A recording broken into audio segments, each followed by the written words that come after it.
Okay, I'm going to go ahead and get started. Good morning, everybody. This is Lou Huger calling in from the University of Idaho Extension Office.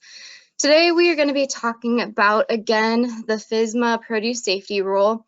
Today, focusing on record keeping, how to do it, what has to be kept as a record, how long to keep them, all of those fun things. This is going to be our final webinar in our April series.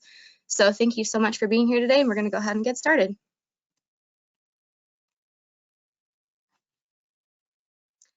So just to touch base on this, once again, some housekeeping things.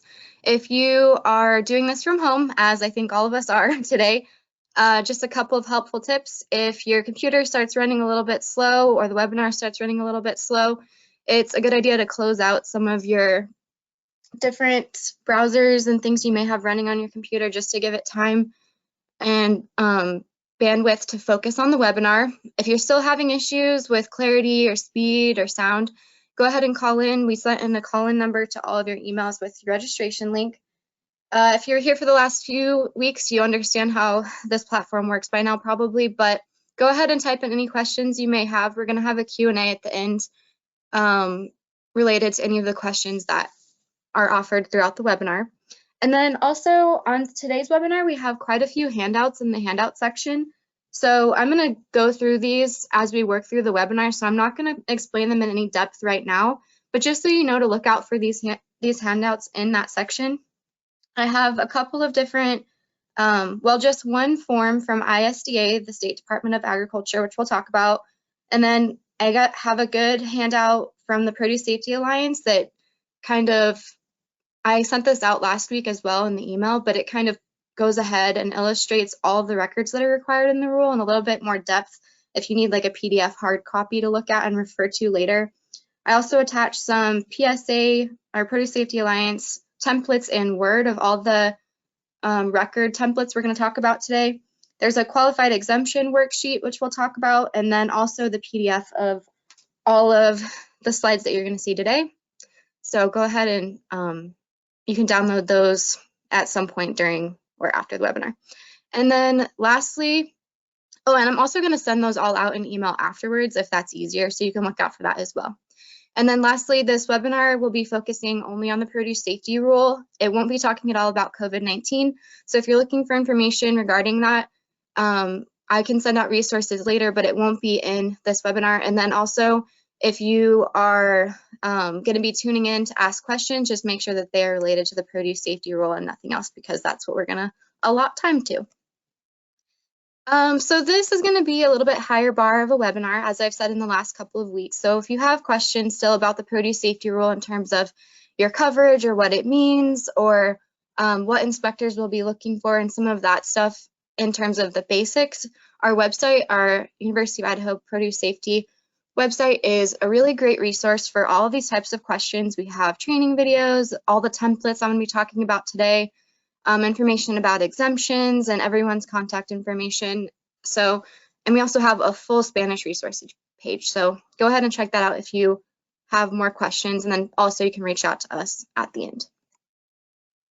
So just to show this one more time, some of the important produce safety rule dates that have to do with compliance and also for dates of inspection. I think it gives good context to this webinar series in terms of the fact that we are already in inspections. They began last year for large farms, and then for small businesses, they will begin this summer of 2020. So yeah, that's pretty much the main takeaway from this slide. And then the main takeaway from this slide is just kind of breaking down what inspections looked like last year, because 2019 was the first year of inspections in the state of Idaho. Well, also in the country for FSMA, but Idaho specifically. The big takeaways from this were that we did pretty well in terms of our large farms, because very few had an observation, 29% of the farms, and then 71% didn't have any observations at all. And just as a reminder, observations mean that something is out of compliance with what the FDA looks for in terms of their standards for enforcement of the produce safety rule. And then in terms of also giving context, the biggest areas where we saw observations as a state or things of being non-compliant were in the sections of health and hygiene, sanitation, and records. So records is going to be what we discussed today. but it's going to be a little bit different than the last 2 weeks because we won't be looking at it so much from the perspective of what inspectors saw because there weren't a lot of observations. But why this is important is if you are out of compliance on records or you're not keeping records at all, it can affect you in a lot of different areas of the rule just because so many different areas of the rule do have record keeping requirements. So we're going to go ahead and just break down the record section first briefly in terms of what the codified language says, and then after that in more detail in terms of what you need for each section that requires records. So first of all, in this record review or section review of the rule, what does a record entail? So basically section 161 of the Produce Safety Rule breaks down all of what is required. So unless it's otherwise specified in the specific section of the rule, all records required in this part must include these following things. So first of all, the name and location of your farm. Secondly, actual values and observations obtained during monitoring. So that means what are you actually writing down and looking at, which gives the record context in terms of what the record is referring to. Third, an adequate description of the covered produce applicable to the record. So this would mean what is it that is actually being observed as well. So what commodity, what brand name, what lot, just kind of respectively whatever the record is relevant to. Fourth, the location of the growing area. So what field, or maybe it's something that's going on in the packing house. So that way it gives location. And then lastly, the date and time of the activity documented. Second, when and how do I document an activity?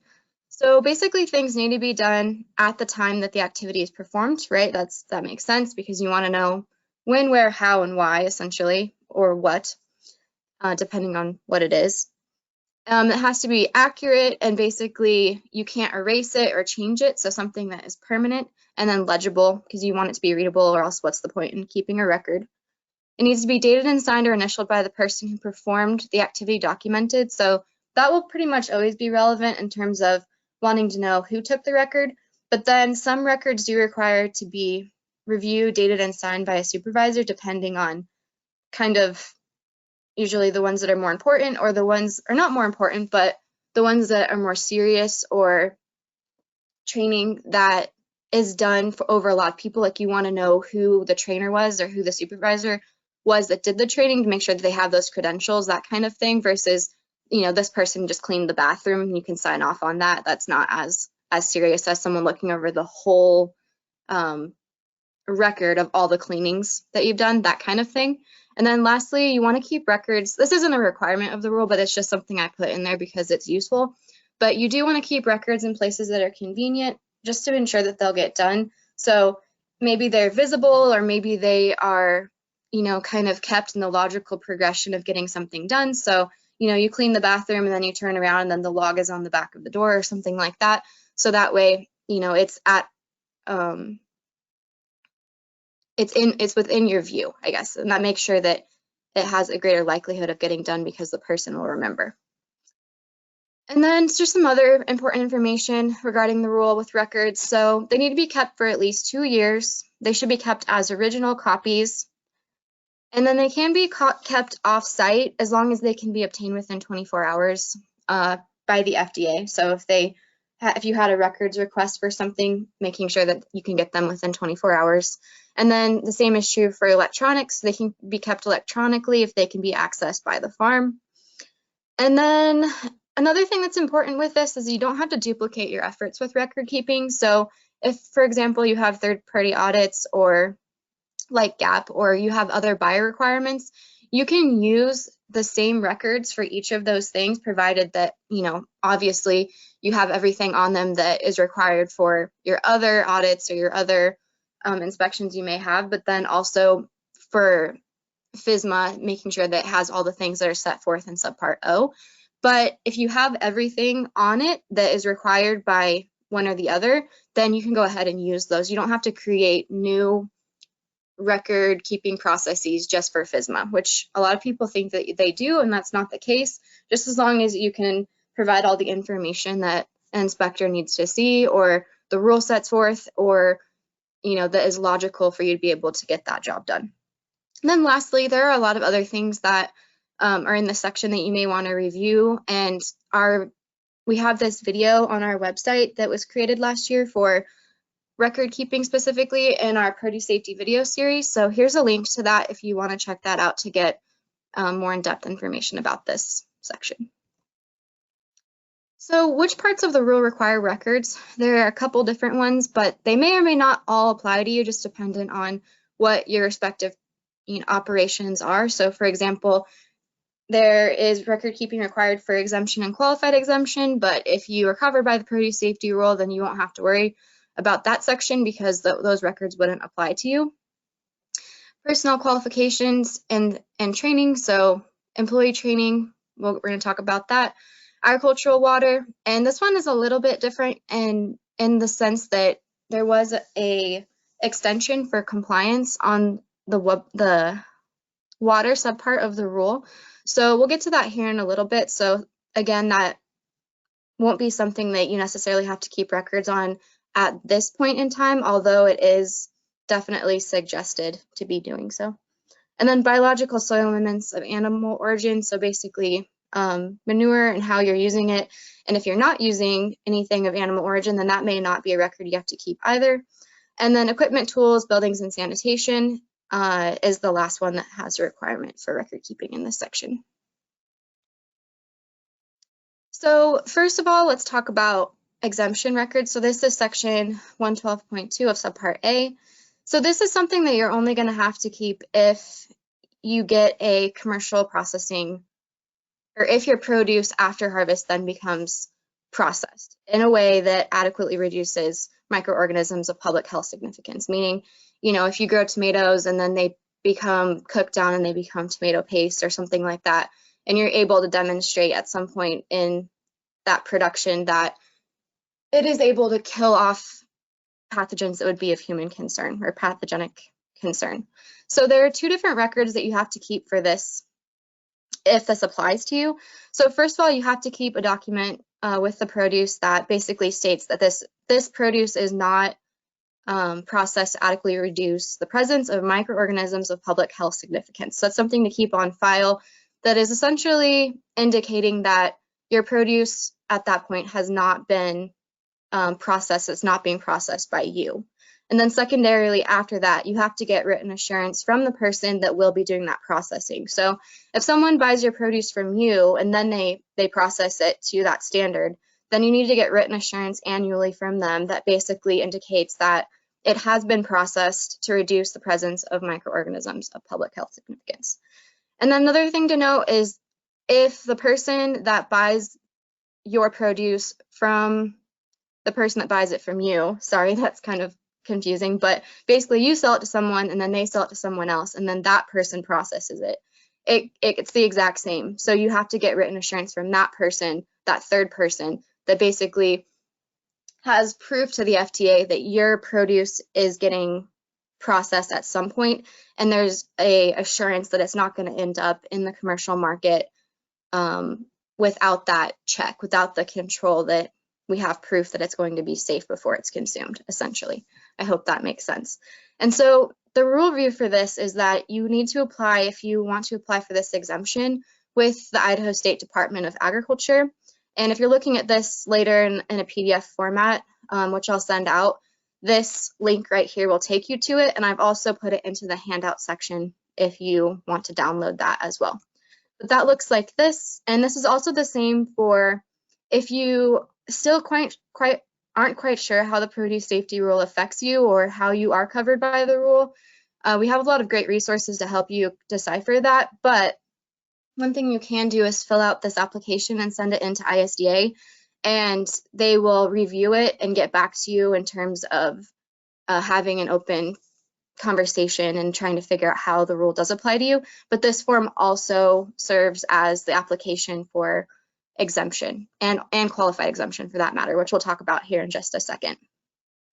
And then the only other thing is that this is in PDF format and you can fill it in on your computer and then send it in to the email at the bottom right-hand side of the second page of the form. So it's really a great, quick way to do it. So qualified exemption is the other part of this, section 112.7 in subpart A. So again, this may not apply to you if you're covered by the rule. So this would be only something that you're going to do if you qualify for a qualified exemption. I'm not going to go into a lot of depth of what that means because I think most people that are on this call today understand what qualified exemption, well, maybe not understand what qualified exemption is, but they know kind of what their coverage is respectively under the rule.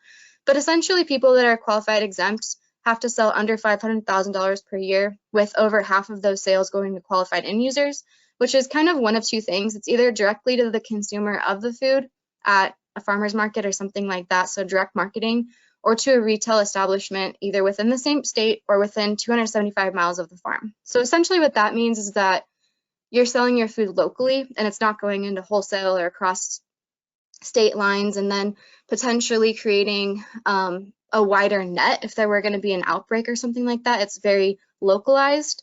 And so there is a little bit of a break in terms of qualifying for an exemption from the rule if you fit into that category. So there are two different things you have to do with regard to records if you're qualified exempt. First, you have to keep your sales throughout the year, and these don't have to, or sorry, not your sales receipts throughout the year, which help to demonstrate your eligibility, meaning how much you've sold and who you've sold to.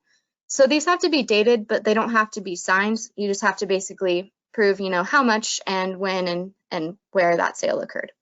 And then secondly, you have to get annual verification of your qualified exempt status and keep it on file. So that can kind of work in different ways in different states, but in Idaho, what this means is that annually you should apply with the Idaho State Department of Agriculture. If you haven't done this already and you think you're qualified exempt, get that in as soon as possible. But if you've already applied last year for this year, then the way that's going to work now in future years is going to be reapplying every year in December for the next year. So like, let's say last year you applied and you were approved and you got a verification letter back from them that you have a qualified exempt status. So you want to keep that on file. And then this December, you should be hearing from ISDA again to re-verify. So you'll fill out that form, send it back to them, and then ideally by January of 2021 and the start of January, you'll get your re-verification back, and then you'll keep that on file for 2021, and it'll just keep going like that, on and on. So for this one, you do want a supervisor to review, date, and sign the application that you send into ISDA, and that will suffice for that section of the rule. And if you're still not sure how the rule applies to you, I'm just going to give another plug for our decision tool, which is over here under the rule review section. It's the bit.ly PSR decision tool link. So that's an online quiz that'll kind of help you figure out how you're covered by the rule if this is something that applies to you. So this is also in your handouts. I'm not going to spend a lot of time going over this just because I know this won't apply to most people that are watching this webinar. This isn't a required document to keep. It's just something that ISDA is handing out to people to help them try to figure out how the produce safety rule applies to them. So essentially what it does is for qualified exemption, it helps you calculate your total food sales averaged over a period of 3 years, and then your total average food sales to qualified end users, as we were talking about the direct marketing or local sales essentially, and then figuring out what percentage of your total sales were to qualified end users. So if it's over half, then you could qualify for that exemption. But make sure if you fill this out to keep it on file, but don't send it into ISDA because it's just for your use to help you figure out how the rule covers you or how you're covered by the rule. And then again, this is the same application for qualified exemption and exemption that you would want to send into ISDA to apply for that exemption. Okay, so now we're out of exemptions. So next, this is one that will apply to everybody for the most part, or I think will apply to everybody, should apply to everybody. So personnel qualification records, subpart C, which is 1112.30. So basically this is the requirement for training everybody on the farm in the areas that they need to be trained in. So here is the Produce Safety Alliance template, which is what we're going to be working through as we go through each of these. So if you have one already, on your farm, you can feel free to keep using whatever template you're using, provided that it has all of the information that is required in this section in it, which is kind of what we're going to be explaining as we go through. But the Produce Safety Alliance does provide templates, which I provided in Word format, so you can go through and, you know, modify them really in any way you want to, as long as you don't get rid of the core information that is required in the rule. Anyway, so for training records, you have to have the date of the training, topics covered, names of individuals trained, and then a supervisor does have to say date and sign the record, just because that person that is training you is somebody that has to be certified to do so by going to a class like the Produce Safety Alliance classes. So the rule review for this, just a couple of different areas of which you would want to put on these were training in health and hygiene, food safety, inspecting and correcting problems with equipment like harvest crates, all those different kinds of things that are required in the rule. But then there is a full section on the list of requirements for training under section 112.22 if you want to check that out. But that is the first required template. So next would be agricultural water records, subpart E. So this is section 112.50B. So this is a little bit interesting at this point in time, which is why I put a star on this slide, just because compliance has been extended on agricultural water for farms due to multiple different things, which I will touch base on that in terms of what your timeline will look like for compliance for water in the next few slides. But basically, it's recommended at this point to be testing your water and keeping these records on file as best of your ability, or what you're already doing to be in compliance with the rule, just because there's a chance that legislation that's in the rule will stay the same as it is now and not change. So that way you'll be ahead of the curve and ready to go and have good practices in place for when these are in compliance. But there's a couple different documentations that you have to do, and then there's a couple different files you should keep on record. So what I did is I included 3 different templates. So this is the first template, meaning that this is something you have to do under the rule and keep track of by actually documenting it yourself, which is different than, for example, getting water tests. That's not something that you document, it's something that you keep on file because you get a document from the lab and then you keep that, if that makes sense. So this is the first thing that you do yourself, you print out, you need to have a process for. And so that would be the findings of the water system inspections. This does not require supervisor review. It's, you know, it's of course good to have review on it. It's recommended, but it's not required in the rule specifically. But this is basically where at least once annually you walk around and inspect your water system. So that would be, you know, different ponds or wells or pipes to see if anything is broken or leaking or just anything out of the ordinary to note that. So this shows date, time, kind of what the water source was or where you're at, just to give a location, observation, so that would be your actual values of what you actually see when you're out there on your inspection, and then any corrective actions that were taken. So for the second example, for example, you know, the person that was doing it noticed that there were a lot of geese, and so here's the corrective action that they did in protection of their water system subsequent to that observation. So that's the first water template. And then this one is relevant to water treatment monitoring. So this would be section 112 or 112.43B. So this basically means that any treatment that is done to your water needs to be monitored and documented. So this has the date, time, pH, turbidity, temperature, sanitizer. So that would be the name and rate of which you're using it, and then any corrective actions that may need to be taken.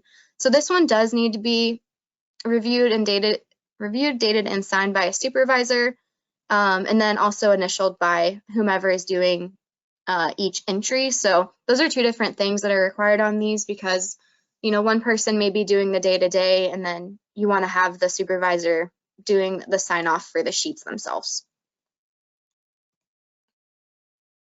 And then third, this would be, so this one is the water die-off corrective measures taken for water that does not meet the water quality profile required by the rule. So this is basically, you're sending off your water, it's getting tested, and then it's coming back and falling outside of what the produce safety rule indicates as being safe for its intended use. So then this would mean trying to use a die-off rate as a corrective measure. So this would be from section 0.45b of the rule, which basically indicates what an acceptable die-off rate would be mathematically. So this, on this template itself, you have, again, the name and address of your farm, water source, and then it goes through and helps you kind of put in your calculations for your water based on, so this example on the right-hand side I think is helpful in terms of, where you need your water to be within a certain interval in order to reach a die-off that would be sufficient to make it safe, if that makes sense. So the way that they calculated, or not calculated this, but indicated this on the bottom portion, so they have the field location, which crop came from that field, or is in that field, and then they have the date and time of harvest, and then the date and time of the last water application, and then the interval in time between the two, essentially. So above that, mathematically, what it does is it tries to show you the calculated interval of how many days you have to wait before you'd be able to meet that die-off as a corrective measure. And so this is basically just showing, this is how many days we would have to wait in order for it to be a die-off, and then this is how many we did wait at these different intervals between water application and then harvest.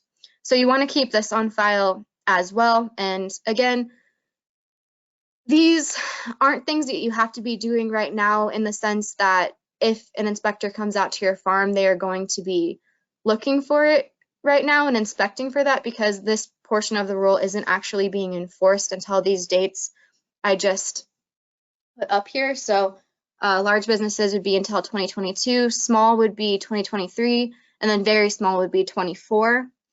But with that being said, we are under the recommendations that you're still testing your water, you're still keeping this documentation, just because it does present a hazard, and then again, you're already doing what you need to be doing for when this does go into effect in the respective dates that are in that table right there. And so then there are several other records that are required under the agricultural water section of the rule. So the Produce Safety Alliance provides 3 templates, just because those are the ones that you actually have to go through and fill out at a certain interval. But these following tests and other records are things that you also have to be doing if they're applicable to you, because they're not all going to be applicable. But one would be water tests, so that would be for everybody, just keeping those on file, which is something that you should be doing now if you're testing your water, ideally, and hopefully, most of us are going to start, or that's kind of on the horizon. Secondarily would be scientific data information related to the adequacy of water treatment methods. So basically, whatever other water treatment method you're using, what scientific data are you using to prove that that is something that will be effective? Third, scientific data information that supports various applicable microbial die-off rates. So if again, that's kind of how are you proving that whatever interval you're using for a microbial die-off rate is effective scientifically. And then lastly, any annual tests or certificates of the public water system. So if you're using public water, just making sure that you're getting copies of that and keeping that on file. So next, biological soil amendments of animal origin. So this is subpart F or 60B. So this will only, again, be applicable to you if you use soil amendments of animal origin, which won't be everybody. But this is something that when you're keeping record of it, it does need to be signed, reviewed, and dated by a supervisor.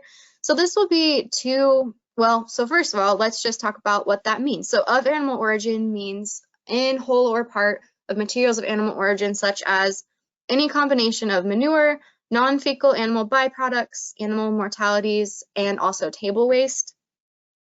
So if you're using that in terms of for soil amendments and compost, then first of all, one thing you have to do is if you're treating it on farm and you're making it on farm, then you have to have a documentation process of how you're doing that. So that would be like time, temperature, and turnings.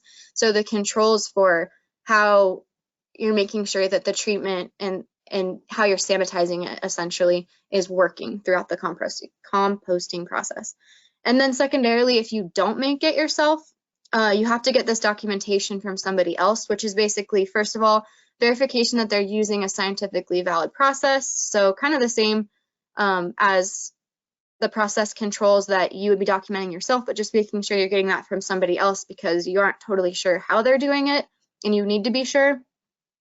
And then secondarily, verification that it was handled and stored in a way that protects against contamination. So even if they are treating it to a scientifically valid standard through ways that are acceptable, if they are then storing it with untreated manure, and there's just that potential of cross-contamination, for example. So you just want, first of all, them to say, hey, this is how we're doing it. This is our process. These are our controls. This is our scientific proof that it's safe for use. And then this is how we're storing it, just so after the fact, it's not becoming recontaminated. And then this is what that record looks like. So again, name and address of the farm, type of compost method, list of all ingredients added. So these are it's all stuff that we've been looking at this whole time. So then here's your controls. So when it was turned, what the temperature was at the turns, and then who did it, who's responsible for that, initialing off on that. And then again at the bottom, reviewing who reviewed it, which supervisor, and then making sure that that is dated. Next section, we have equipment, tools, and sanitation records. This is 140B2. And so this is also something that is related to everybody. Everyone should be keeping this. So there's only one record though. You must establish records and document the cleaning and sanitizing of tools and equipment used in covered activities on the farm. So this again should be initialed by whomever's doing it on a daily basis and then reviewed by a supervisor as well as dated and signed. So this would be date, time, and then again your actual values of what actually was cleaned and sanitized which is what it says, cleaned and or sanitized, because you, as we talked about in our sanitation webinar and also in hygiene, you do have to clean everything, but you don't necessarily have to sanitize everything always. So that's kind of what that means, just indicating when you do take that extra step to sanitize something.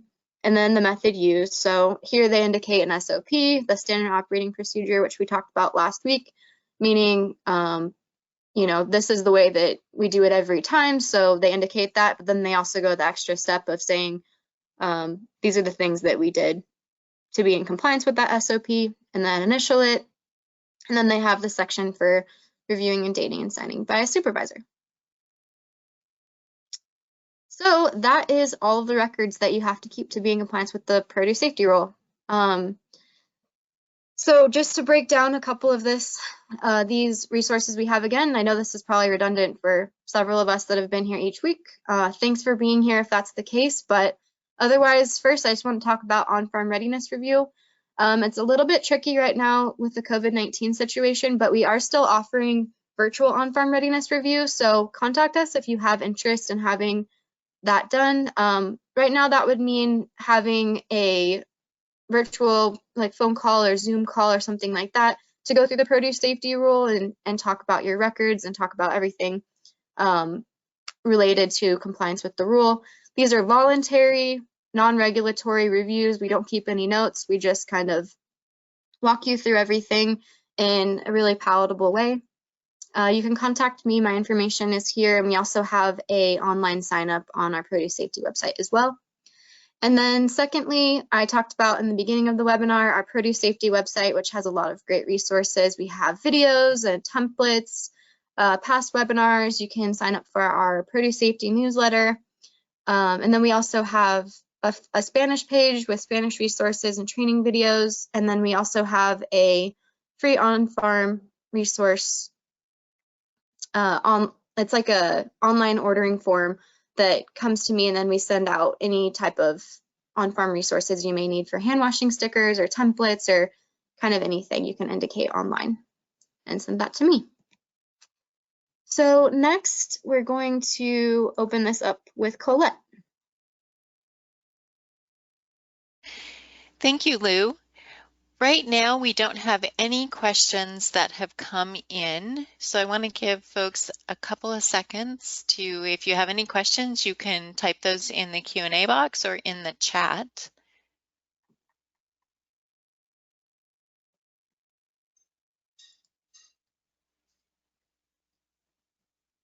Well, you did a great job covering the material, Lou. It doesn't look like we have any questions today.